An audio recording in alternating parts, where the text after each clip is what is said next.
Gujarat high court द्वारा हाल ही में जारी किए गए एक नोटिफिकेशन के विरोध में अब पूरे राज्य के अधिवक्ताओं का विरोध तेज हो गया है। हाईकोर्ट के नए निर्देश के अनुसार अदालत में दाखिल की जाने वाली प्रत्येक एप्लीकेशन को निर्धारित आकार के कागज और तय किए गए फॉन्ट में टाइप करने के बाद ही स्वीकार किया जाएगा। इस नए नियम को लेकर वकीलों में व्यापक असंतोष देखने को मिल रहा है। इसी क्रम में गुरुवार को वापी कोर्ट के अधिवक्ताओं ने भी नोटिफिकेशन के विरोध में एकजुट होकर हड़ताल की। इस दौरान अधिवक्ताओं ने न्यायालय परिसर में एकत्र होकर अपनी नाराजगी जताई और कहा कि यह नियम व्यावहारिक नहीं है। उनका कहना है कि कई मामलों में तत्काल आवेदन दाखिल करने की आवश्यकता होती है, लेकिन नए नियमों के कारण अनावश्यक तकनीकी बाधाएं उत्पन्न होंगी, जिससे न्यायिक प्रक्रिया प्रभावित हो सकती है। साथ ही ग्रामीण क्षेत्रों और छोटे वकीलों को भी इस व्यवस्था से अतिरिक्त कठिनाइयों का सामना करना पड़ेगा।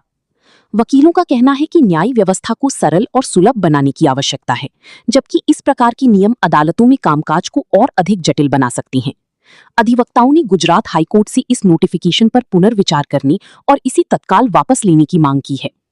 वापी बार एसोसिएशन के अधिवक्ताओं ने स्पष्ट किया कि जब तक यह आदेश वापस नहीं लिया जाता, तब तक उनका विरोध जारी रहेगा। उन्होंने कहा कि यदि उनकी मांगों पर जल्द सकारात्मक निर्णय नहीं लिया गया तो आंदोलन को और व्यापक रूप दिया जाएगा।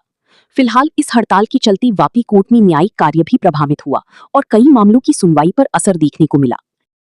આજરોજ વાપી બાર એસોસિએશન તરફથી નામદાર ગુજરાત હાઈકોર્ટ દ્વારા જે નોટિફિકેશન બહાર પાડવામાં છે, જેના સંદર્ભમાં તારીખ 5/8/2026ના રોજ પણ એક દિવસ પૂરતી હડતાળ પાડવામાં, પણ ત્યારબાદ પણ કોઈ યોગ્ય નિરાકરણ ન આવતા આજરોજ ફરીથી 6/8/2026 ફરીથી સમગ્ર ગુજરાત રાજ્યમાં તમામ બાર એસોસિએશન દ્વારા હડતાળ પાડવામાં છે, જેના ટેકામાં કે વકીલોના હિતમાં આજરોજ વાપી બાર એસોસિએશન તરફથી પણ અચોક્કસ મુદત પર હડતાળ પાડવામાં આવેલ છે, જેથી આવનાર દિવસમાં જે પણ આજે ગુજરાત હાઈકોર્ટ દ્વારા જે નોટિફિકેશન બહાર પાડવામાં છે, જેમાં કંઈક સુધારો થઈને આવે અને વકીલોને પણ એને કંઈ ફાયદો થાય કે રાહત થાય, એના સંદર્ભમાં કરવામાં આવેલ છે, જેથી વકીલોને તેમજ અસીલોને કોઈ પણ આવનાર સમય કોઈ પડતી નુકસાની ન થાય કે એમને કોઈ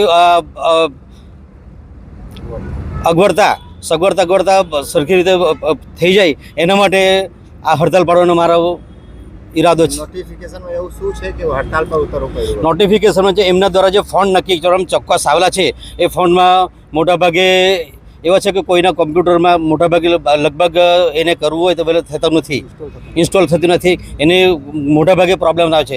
ને ગુજરાતી ફોન્ટ ઘણા બધા વકીલો વર્ષોથી એવા ઉપયોગ કરતા છે કે જેમને સહેલેથી કે ટાઈપિંગ કે કરવું મુશ્કેલ છે કે મુશ્કેલ પડી રહી છે, જેથી એ બધું સમગ્ર ધ્યાને લઈ જો કોઈ યોગ્ય ફોન્ટ ગુજરાતીમાં બીજા બી કોઈ ઓપ્શનમાં આપીને કંઈ બીજું થાય તો વકીલોની જે બી છે માંગ પૂરી થાય। હાલની અમારા વાપી બાર એસોસિએશનની આ જે સ્ટ્રાઇક છે, એમાં હાઈકોર્ટ દ્વારા જે સર્ક્યુલર બહાર પાડવામાં આવેલો છે કે પર્ટિક્યુલર A4 સાઇઝના પેપર અને ગુજરાતીમાં પર્ટિક્યુલર 2 ફોન્ટ આપવામાં આવ્યા છે।